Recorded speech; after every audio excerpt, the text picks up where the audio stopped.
ہجری سال کا آغاز کیسے ہوا؟ بہت سے لوگ سمجھتے ہیں کہ ہجری سال کا آغاز نبی کریم صلی اللہ علیہ وسلم کی ولادت یا وفات سے ہوا، لیکن ایسا نہیں ہے۔ نبی کریم صلی اللہ علیہ وسلم کے وصال کے بعد حضرت عمر بن خطاب رضی اللہ عنہ کے دور خلافت میں سرکاری خطوط اور دستاویزات پر تاریخ لکھنے میں مشکل پیش آتی تھی، کیونکہ باقاعدہ اسلامی کیلنڈر موجود نہیں تھا۔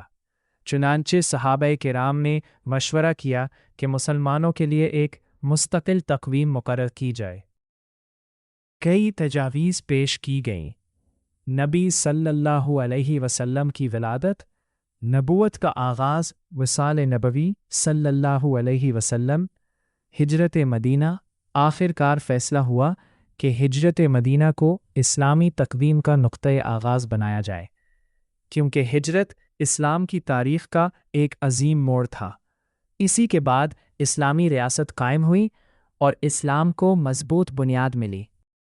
اس طرح ایک ہجری کا آغاز نبی کریم صلی اللہ علیہ وسلم کی ہجرت مدینہ کی نسبت سے مقرر کیا گیا۔ اگرچہ ہجرت ربیع الاول میں ہوئی تھی، لیکن صحابہ نے محرم کو سال کا پہلا مہینہ قرار دیا، کیونکہ عربوں میں پہلے سے محرم سال کے آغاز کا مہینہ سمجھا جاتا تھا اور حج کے بعد نئے سال کی ابتدا مناسب سمجھی گئی۔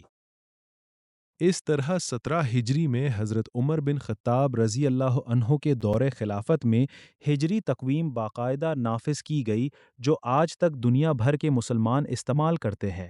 ہجری سال ہمیں ہجرت نبوی صلی اللہ علیہ وسلم کی قربانیوں، صبر اور اللہ تعالیٰ پر کامل بھروسے کی یاد دلاتا ہے۔